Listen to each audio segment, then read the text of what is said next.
Welcome, everybody, to another episode of Against the Spread. I am your host, DW, once again bringing you all the sports news in the world.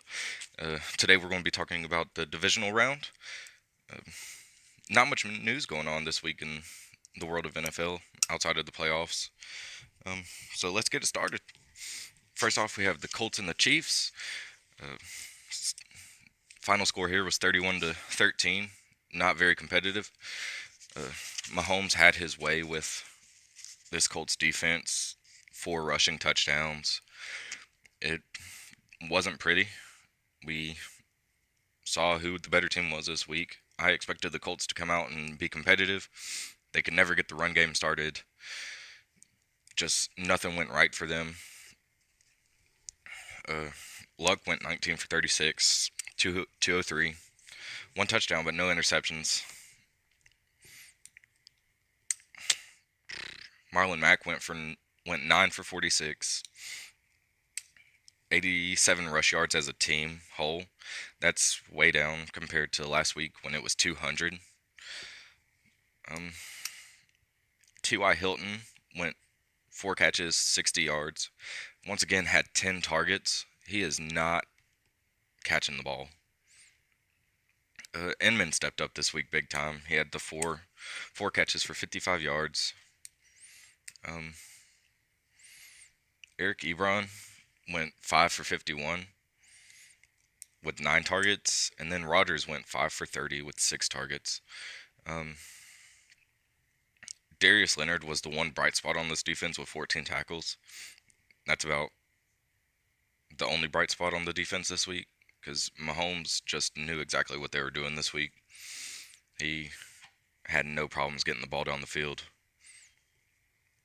Adam Vinatieri missed a field goal and an extra point. Is this the end of Adam Vinatieri's career? Is it the end of his time with the Colts? It's looking doubtful because that was the shortest field goal he's ever missed in his career.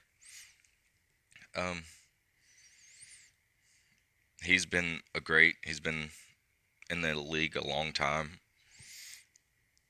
but NFL is what have you done for me lately, and lately he's missed a lot of field goals. The Colts punted 7 times this week, which shows that they had problems moving the ball at all. Can't punt the ball 7 times and expect to win a playoff game. For the Chiefs, Mahomes went 27 to 41, 278, no touchdowns, no interceptions. He didn't really have to do much this week because the running game just completely took over. You have Damian Williams going 25 for 129, 1 touchdown. You have Hill running that reverse for a touchdown. You have Williams running another touchdown in. You have Mahomes running a touchdown in. When you got the run game going like that, you don't really need your passing game to do much. It's like they didn't even have to set up a pass game to get the run game going. It was just straight run game. Receiving, Kelsey had 100 yards. Kelsey is great. Tyreek Hill had 72 yards. Sammy Watkins had 6 for 62. And Williams had 5 for 25. This really was not a competitive game. The Colts got their 1 touchdown off the punt block because the Chiefs just didn't block him at all. He just ran straight to it. And of course, you had the big end around with Hill getting in there. Williams was just a beast this week. He was running all over this Colts defense. Really out of nowhere, from what it seems. But, yeah, there was not much to this game at all. So let's move on to the next game, I guess. Next, we have Rams versus Cowboys. This game was closer than it should have been. It feels like it was a blowout, but it wasn't. You have Prescott going 20 for 32, 266 with 1 touchdown. Elliott only had 47 rushing yards on 20 attempts. Prescott had a touchdown rushing, but Zeke did too. They only ran 50 yards as a team. That really kills it. Uh, Another similar thread this week was the teams that ran the ball better eventually won at the end. It seems like that's going to be a thread going out throughout the playoffs. So next week, you really want to get your run game started. If you're the Chiefs, if you're the Patriots, if you're the Rams, or if you're the Saints, get your run game started very early on in the game, so that way you can get the ball rolling. Hopefully, win you a playoff game and go to the Super Bowl. But on the receiving side for the Cowboys, you had Gallup go for 119. Cooper, once again, had the touchdown catch this week. 65 receiving yards. He had 50 rushing yards as a team. Really, really stinks considering that Zeke came out and ran for 150 last week. But there's not really much you can do. The Rams defense is really stout. On the Rams side, you have Goff going 15 for 28, 186. He's another guy that didn't have to get anything going because the running game was just came out blazing. You had C.J. Anderson run 23 for 123, which is incredible. He was just a backup on Carolina's team a few weeks ago. Carolina decided that he wasn't going to get much playing time. McCaffrey was going to get all the snaps.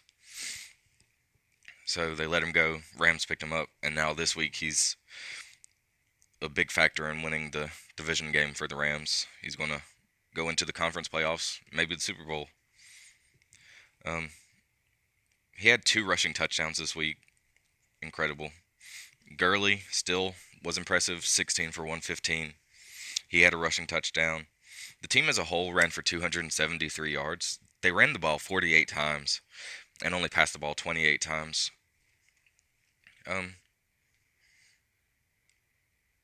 It's not even, but there was no reason to be when the running game was going. You had 2 running backs go for 100 yards.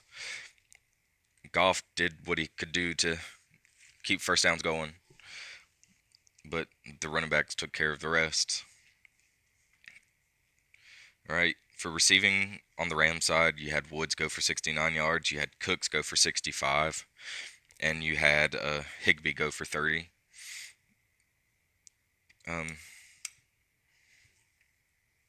Yeah, it was 20-7 at halftime, so we all came out of halftime expecting a similar thing, blowout. But the Cowboys came back there at the end and pulled it close.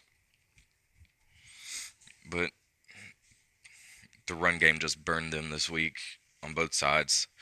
Them not getting Zeke going really sucked. And Gurley and Anderson just completely taking over this game. It wasn't pretty for the Cowboys defense, but it's not always going to be. They have a talented team. They need to steady up that defense. Maybe draft a few more players. And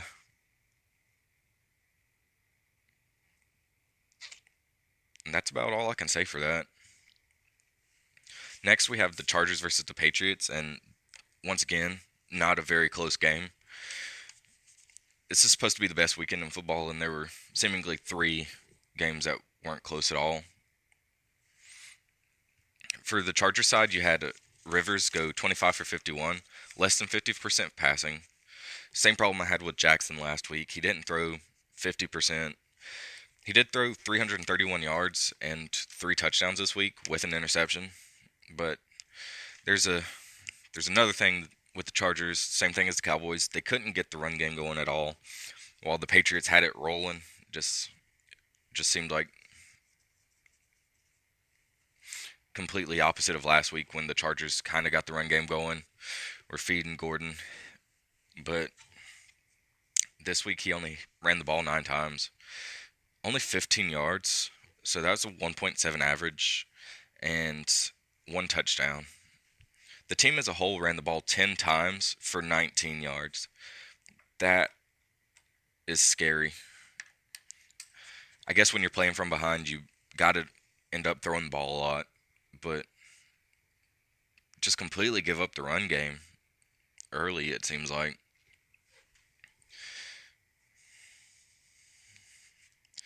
Just contributed to what was another ugly game this week. On the Charger side, you had Williams go for 94, you had Allen go for 75 and a touchdown. You had other Williams going for 68. You had Gates getting 41 yards and a touchdown this week, sorry.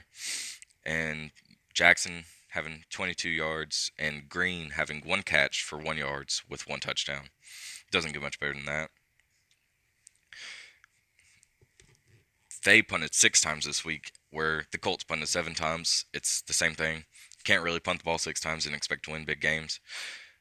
I don't understand how this game was only 13 points. It should have been a lot worse, considering the run game did not get going at all. Rivers carried the team this week. Just wasn't enough. He fixed the touchdown problem I was talking about last week, but they could not fix the run game. They completely gave up on it this week. The Patriots were just better. They came out to play. Now that we're talking about the Patriots, we have Brady going 34 for 44, 343, and 1 touchdown. You had Sony Michel, who's the story of this week, going 24 for 129 with 3 touchdowns. And then you had Burkhead going 4 for 12 with 1 touchdown. Yeah, it's the same story as the last game, where you had the running backs just completely take over this game and just run with it. There was no competition in the run game. And this week, with the Patriots, you had the run game good going, and then Brady just threw for 343 yards on top of that. So their offense was running full force. There was no rust for their 1 week off. It only helped them a lot. On the receiving side, you had Edelman go 9 for 151. You had White go 15 for 97. And you had Dorsett go 4 for 41 with 1 touchdown. Gronk had a catch this game, and that was for 25 yards. It seemed like nobody wanted to tackle him, but somebody eventually got him down. Stephon Gilmore had the 1 interception on the Patriots side this week. And Stephen Gostkowski hit 2 for 2 field goals and 5 for 5 PATs. That's a great stat. That's what you want to see coming out of a division game. Your kicker hitting everything that he gets sent out there to make. It could not have got much better for the Patriots this week. The Patriots versus Chiefs next week is going to be a very interesting game to watch. I'm pretty excited to see that, but I'm sure we all are. Last time it was a game, and part 2 is probably going to be even better. All right, so let's move on to the one very close game this week, the Eagles and the Saints. And this surprised me because the Saints are one of the top 4 scoring teams in the league this year, but the Eagles held them to 20 points. Still, 20 points was enough to win. The Eagles could only get 14 out. Nick Foles kind of busted this week. He went 18 for 31, 201, 1 touchdown, but 2 interceptions. Of course, one of those interceptions wasn't his fault. We'll talk about that a little later on. But 2 interceptions to 1 touchdown. I'm sure he didn't expect to win that.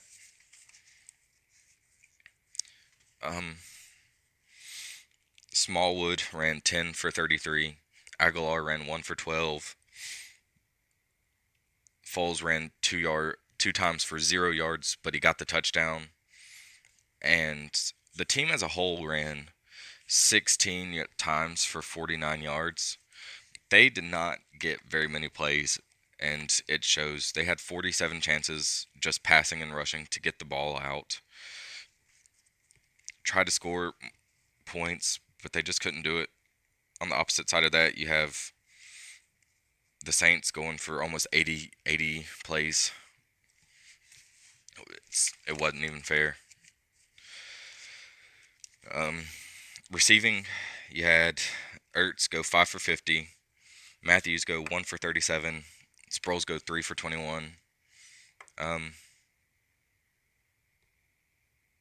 Jeffrey, 63 receiving yards, but he ultimately dropped a ball that was in his hands on the last drive of the game. That ended up being an interception. Ultimately costed the Eagles their game. I know that the Eagles are going to come out and say that it didn't cost. It was a bunch of other factors, but if Jeffrey holds on to that ball or it doesn't get intercepted, they probably drive down the rest of the field, get the touchdown, and we might see the Eagles in another NFC Championship game. Who knows? But yeah, Jeffrey just dropped one that he should have caught. I hate it for him, but it went right through his hands. Um, LeBlanc on the defensive side for the Eagles had an interception. That was about the only bright spot on the defense. They had a few guys get double-digit tackles, but it was not a very high-scoring game. The defense didn't have to do very much.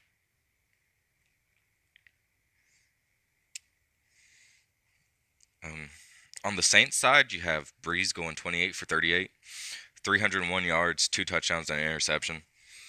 I already talked about the interception. LeBlanc getting that. Alvin Kamara had 16 rushes for 71 yards. Ingram had 9 rushes for 53 yards. So they, as a team, ran for 100 yards. The team as a whole ran the ball 31 times for 137 yards. Every game this week, same thing as last week. Every team that ran the ball well this week won their games.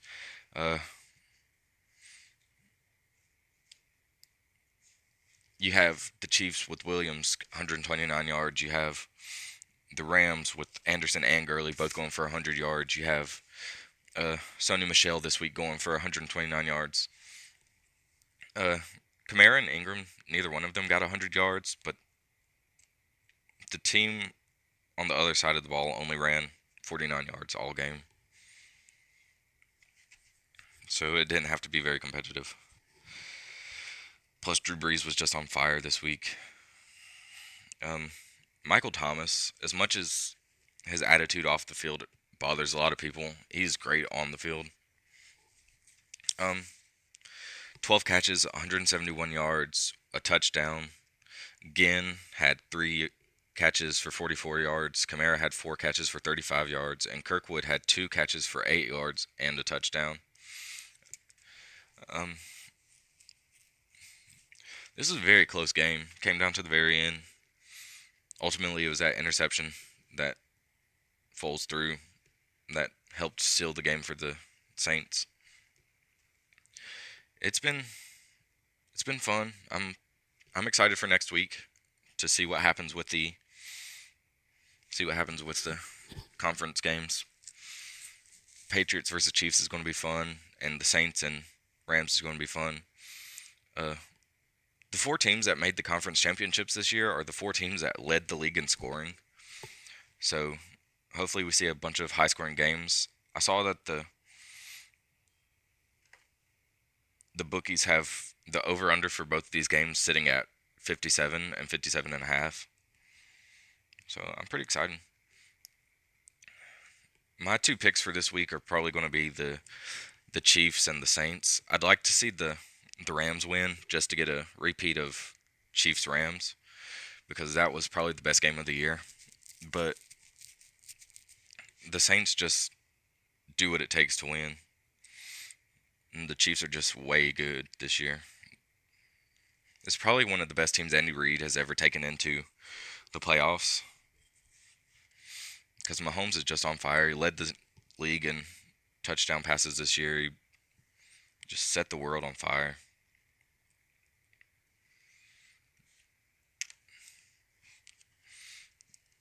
We didn't have much news outside of the games this week, but some big news was Steve Wilks got hired as the defensive coordinator for the Browns. Of course, he was the Cardinals' head coach last year, and that didn't go very well. A lot of people are questioning whether or not the Cardinals gave him enough time to rebuild an entire franchise. The answer to that is no, but some teams just don't show the same patience that others do. Um,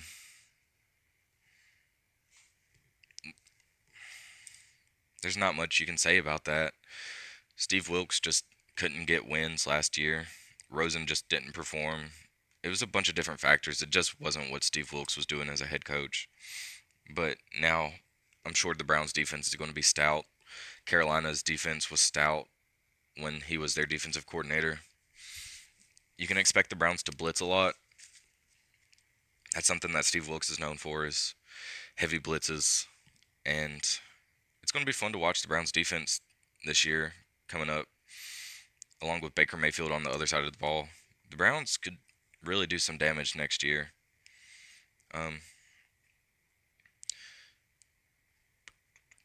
The Cardinals hired Vance Joseph as a defensive coordinator. Um, he was the head coach of the Broncos last year, and the year before that. Couldn't really get anything done, but I'm sure the Cardinals appreciate having him coach up this defense. He's got to be a good coordinator to obviously get a head coaching job somewhere. But this is the kind of thing that the Cardinals wanted to do. Bring in somebody that knows defense so that Kingsbury can just take care of this offense. Coach Rosen through this next year. Hopefully he doesn't turn into a bust. This is what the Cardinals are betting on. They're putting all their chips in the Kingsbury tray.